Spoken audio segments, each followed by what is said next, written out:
ప్రభు పేరిట మీ అందరికీ వందనాలు. ఇంతటి అవకాశం ఇచ్చిన దేవాదేవుడికి కృతజ్ఞతాస్తుతులు చెల్లిస్తూ గత కొంతకాలం నుంచి పరిశుద్ధ ఆత్మదేవుడు చాలా విలువైన వాక్యము ద్వారా మనందరితో బహుసూటిగా మాట్లాడారు. అలాంటి దేవాతి దేవుని మహిమపర్దాం. దేవునికే మహిమ కలుగునుగాక. హల్లెలూయా, హల్లెలూయా.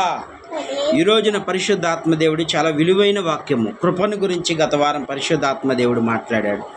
ఎవరి దగ్గర కృప ఉంటే దేవుడు ఏ విధంగా సహాయం చేస్తాడు, ఏ కృపను బట్టి దేవుడు వాళ్ళని ఎలా దీవిస్తాడన్నది గత వారం పరిశుద్ధాత్మదేవుడు మాట్లాడాడు. ఈ రోజున పరిశుద్ధాత్మదేవుడు చాలా విలువైన వాక్యము. అసలు దేవుడు ఎవరిని చూస్తాడు? ఈ రోజున పరిశుద్ధాత్మదేవుడు చాలా విలువైన వాక్యము ద్వారా మాట్లాడుతున్నాడు కనుక ప్రియ దేవుని బిడ్డ, ఈ వాక్యాన్ని విని విడిచిపెట్టకుండా అనేక మందికి షేర్ చేద్దాం. దేవుని యొక్క దీవెన పొందుకుందాం. మొట్టమొదటిగా దేవుడు ఏమంటున్నాడంటే, ఎవరిని దేవుడు చూస్తాడు, ఎలాంటి వారిని దేవుడు చూస్తాడు.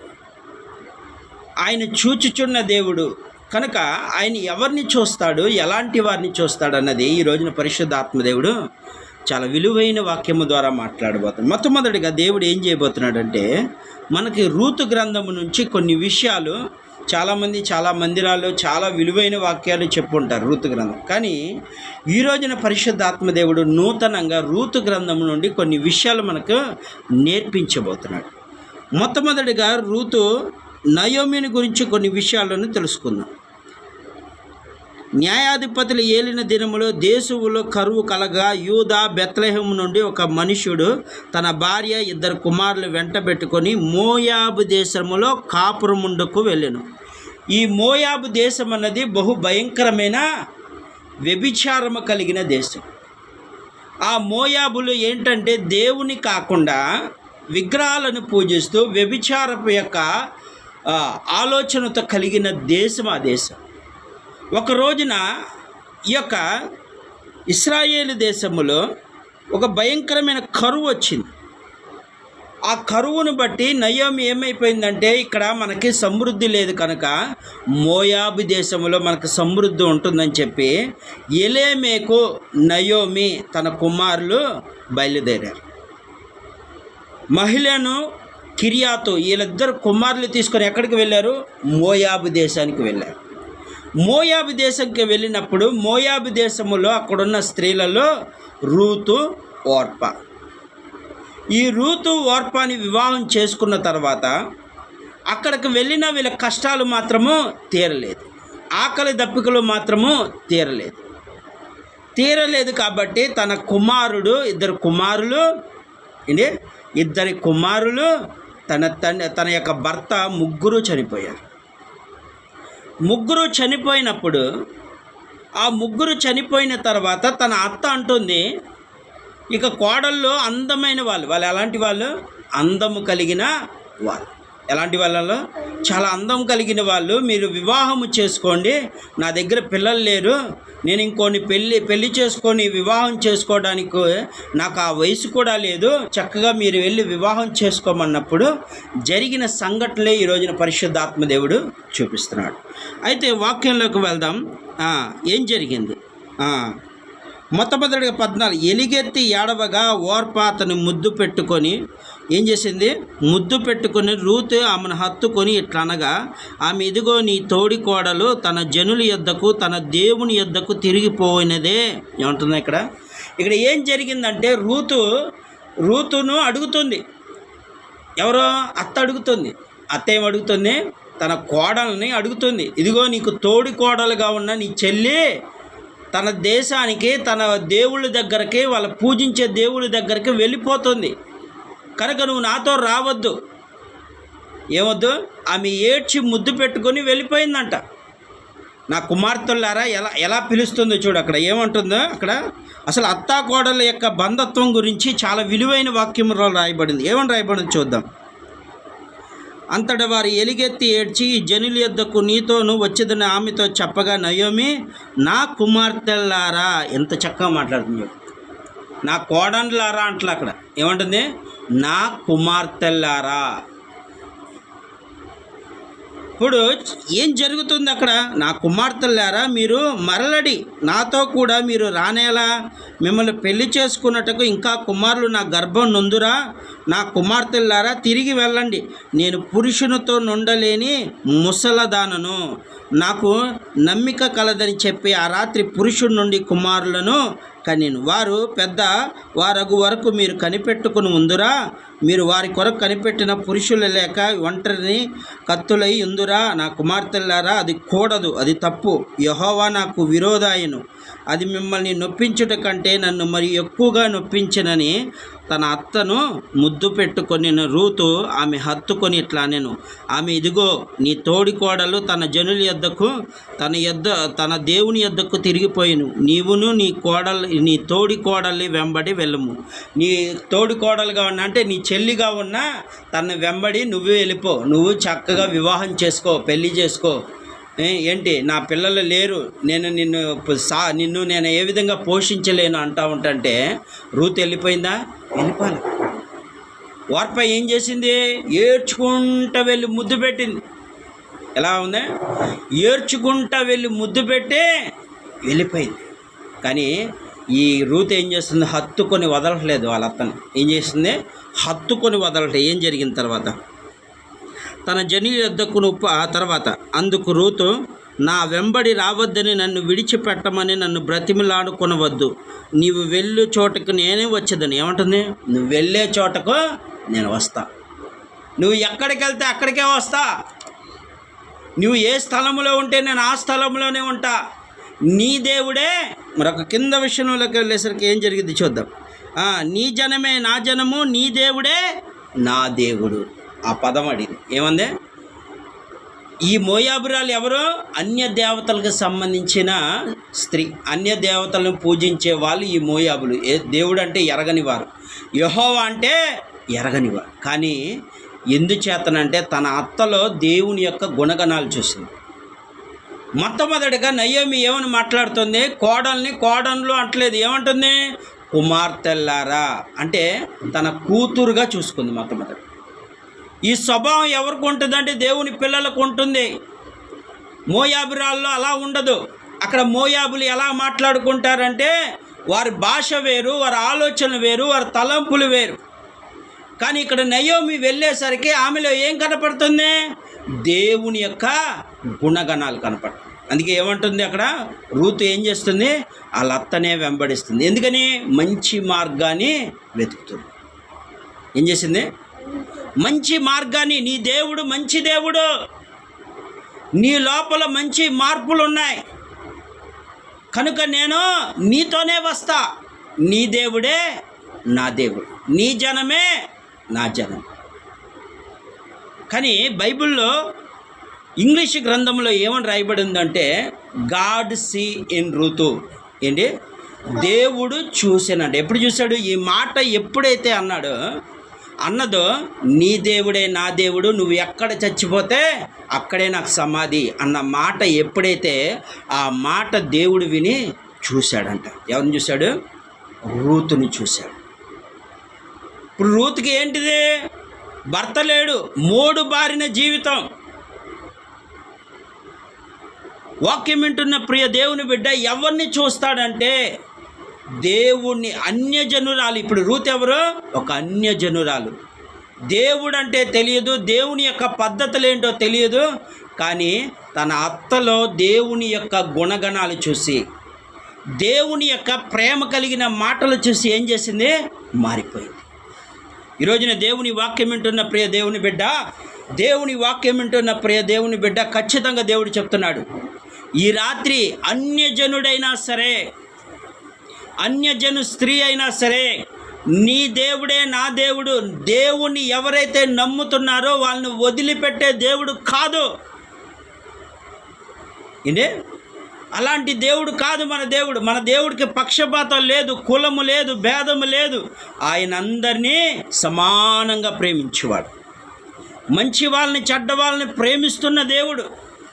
అందుకే ఈ రాత్రి దేవుడు ఏమని చెప్తున్నాడంటే, నువ్వు అన్యజనురాలైనా సరే, నువ్వు దేవుని ఒక్క మాట పలకగానే రూతు ఎవరు చూశారు? దేవుడు చూశారు.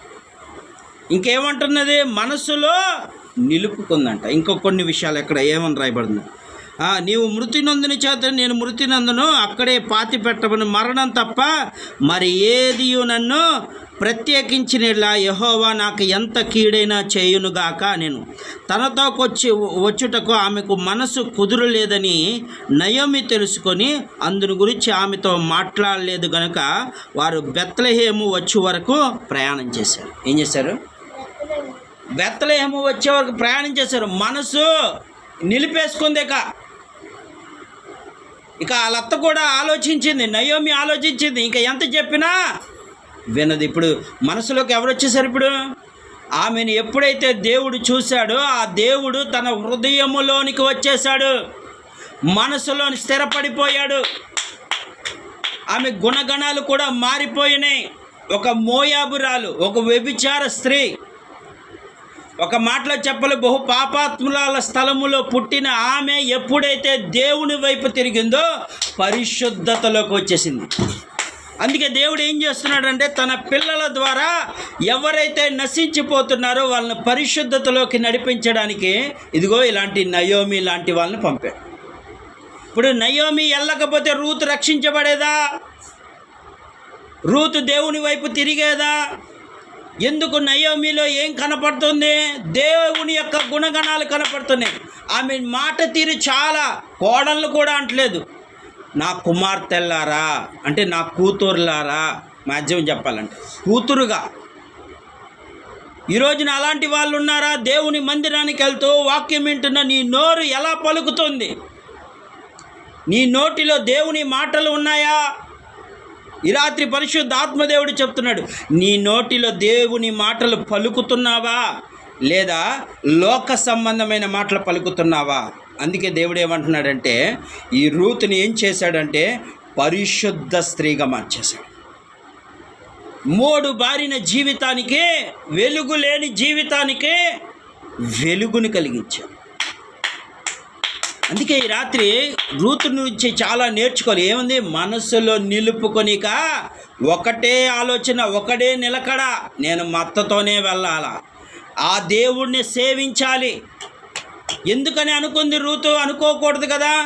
ఒక మోయాబురాలు తన తల్లిదండ్రుల దగ్గర పెరుగుతుంది. తన తల్లిదండ్రులు పెరిగిన తర్వాత వివాహం చేసుకున్న తర్వాత చాలామంది వివాహం అయిపోయిన తర్వాత ఎవరిని ఇష్టపడతారు? ఎక్కువగా తల్లిదండ్రులే ఇష్టపడతారు. మా తల్లిదండ్రులు లేకపోతే మేము ఉండేవాళ్ళం కాదు, మా తల్లిదండ్రులు లేకపోతే మా పరిస్థితులు బాగుండేవి కాదు, ఈరోజు మేము ఎలా ఉన్నామంటే కేవలం నా తల్లియో నా తండ్రియో అంటారు. కానీ ఇక్కడ రివర్స్ ఏం జరుగుతుంది? వారి తల్లిదండ్రులు త్రోవ సరిగ్గా లేదు కాబట్టి అత్తని ప్రేమించింది. అత్త యొక్క మనసులో ఏముంది? దేవుని గుణగణాలు ఉన్నాయి. ఈరోజు చాలామంది అత్త కోళ్ళు విడిపోవడానికి గల కారణం ఏంటి? ఇదే మాట తీరు. ప్రేమగా మాట్లాడే మనసు లేదు కాబట్టి ప్రేమ కలిగిన మాట, మృదువైన మాట ఏం చేస్తుంది? మృదువైన మాట ఏం చేస్తుంది? క్రోధాన్ని కప్పుతుంది. ప్రేమ కలిగిన మాట ఏమక్కర్లా, ప్రేమతో పలకరించే మాట బలాన్ని తీసుకొస్తుంది. ఇప్పుడు రూతుని నయోమి ఏమంటుంది? నా కోడన్లారా అది ఇది అనందా? అలా తన ఓర్ప వెళ్ళిపోయిన తర్వాత నీ తోడి కోడలతో నువ్వు వెళ్ళు అన్నదే తప్ప రూతుని ఏమాత్రము వదిలిపెట్టలే. మనసుకు లేదు, కానీ రూతులో ఏం కనపడుతుంది? దేవుడి దగ్గరగా ఉన్నట్టు నయోమి తెలుసుకుంది. ఏం చేసింది? మారు మాట్లాడలేదు. ఏం మాట్లాడలేదు? మారు మాట్లాడలే. ఇక ఎన్ని చెప్పినా సరే రూతు కదిలేదో. ఇక అందుకే వారిద్దరు ఎక్కడికి వెళ్ళారు? బెత్లెహేమ్ అనే ప్రాంతానికి వెళ్ళారు. అయితే బైబిల్లో ఇప్పుడు రాయబడిన మాటల్లో ఒక మర్మం దాగి ఉంది. ఇదే బెత్లెహేములో ఇదే రూతు వంశాలకు సంబంధించిన వాడు ప్రభు అయిన యేసుక్రీస్తు పుట్టాడన్నమాట. అర్థమవుతుందా? ఈ రూతు ద్వారా, ఈ బోయాజు ద్వారా ఓబేదేదు పుట్టాడు. ఓబేదేదు ద్వారా ఇలా చాలామంది పుట్టి దావీదు వంశము ఎక్కడి నుంచి వచ్చిందంటే ఈ రూతు నుంచే వచ్చింది. దావీదు వంశం ఎక్కడి నుంచి వచ్చింది? రూతు నుంచే వచ్చింది. కనుక ఈ రాత్రి పరిశుద్ధ ఆత్మదేవుడు నీతో నాతో మనతో మాట్లాడుతున్నాడు. ప్రియ దేవుని బిడ్డ, దావీదు వంశం ఎక్కడి నుంచి? దావీదు వంశంలోనే యేసుక్రీస్తు వారు పుట్టారు కనుక ఈ రూతు ఎలాంటి భాగ్యాన్ని పొందుకున్నదే, పరలోక తండ్రినే తన వంశంలోకి తెచ్చేసుకుంది. పరలోక తండ్రినే తన వంశంలోనికే తెచ్చేసుకుంది. ఒక అన్య స్త్రీ, దేవుడంటే తెలియదు, దేవుని పద్ధతులు తెలియదు, దేవుని ఆలోచనలు తెలియదు, దేవుడు గుణగణాలు ఏమీ తెలియదు. కానీ తన అత్తను బట్టి, తన అత్త యొక్క మాట తీరును బట్టి, తన అత్త యొక్క దేవుని ప్రేమను బట్టి నిజంగా అక్కడ మోయాబి దేశంలో ఎలాగుంటుందంటే ఒకరినొకరు కొట్టుకోవటాలు, ఒకరినొకరు దూషించుకోవటాలు, ఒకరినొకరు పాపాలు చేసుకోవటాలు, ఇలాగే ఉంటుంది మోయాబి దేశం. మోయాబీలు ఇలాగే ఉంటారు. మోయాబీలు అనగా ఇంకో మాటలో చెప్పాలంటే మోసము చేయి వాళ్ళు. వాళ్ళు ఏం చేసేవాళ్ళు? మోసం చేస్తారు. ఏం చేస్తారు? మోసం చేస్తారు. ఇశ్రాయేలు ప్రజలు పాపంలోకి పడిపోవడానికి మొట్టమొదటి కారణం ఎవరంటే ఈ మోయాబీలే. ఈ మోయాబులలో ఒక ఇద్దరు అమ్మాయిల వివాహం, దేవుడు అన్య స్త్రీలను వివాహం చేసుకున్నదంటే అక్కడకు వెళ్ళి ఒక వ్యక్తి వివాహం చేసుకున్నందుకు ఫినహాసు అనే ఫినహాసు అనే ఒక ప్రవక్త వెళ్ళి బల్లెముతో చంపేశాడు. భయం వచ్చేసింది అక్కడ, లేకపోతే తెగులు వచ్చేసింది. దేవుడు కోపం రగిలిపోయింది. దేవుడు కోపం రగిలిపోతుంది కాబట్టి ఈ పాపం ఇక్కడతోనే పోవాలని చెప్పి ఆ బల్లెము తీసుకొని ఎవడైతే పాపం చేస్తున్నాడో వాడిని చంపేశాడు. చంపిన తర్వాత వాళ్ళకున్న కోపం, దేవుని యొక్క కోపం తగ్గిపోయిందండి. ఈ మోయాబులు ఎవరంటే మోసం చేసేవాళ్ళు. అలాంటి మోసం చేసే స్త్రీ నుండి దేవుడు ఏం చేశాడు? ఇప్పుడు దేవుని వైపు తిరగగానే ఆమె పవిత్రురాలుగా మారిపోయింది, యథార్థత కలిగిన వారిగా మారిపోయింది.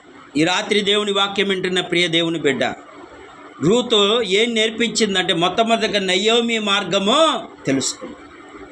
చక్కగా మాట్లాడుతుంది. నా దేవుడు ఇక్కడ ఏమని అంటుంది? నయోమి ఎంతో చక్కగా మాట్లాడుతుంది. చూద్దాం.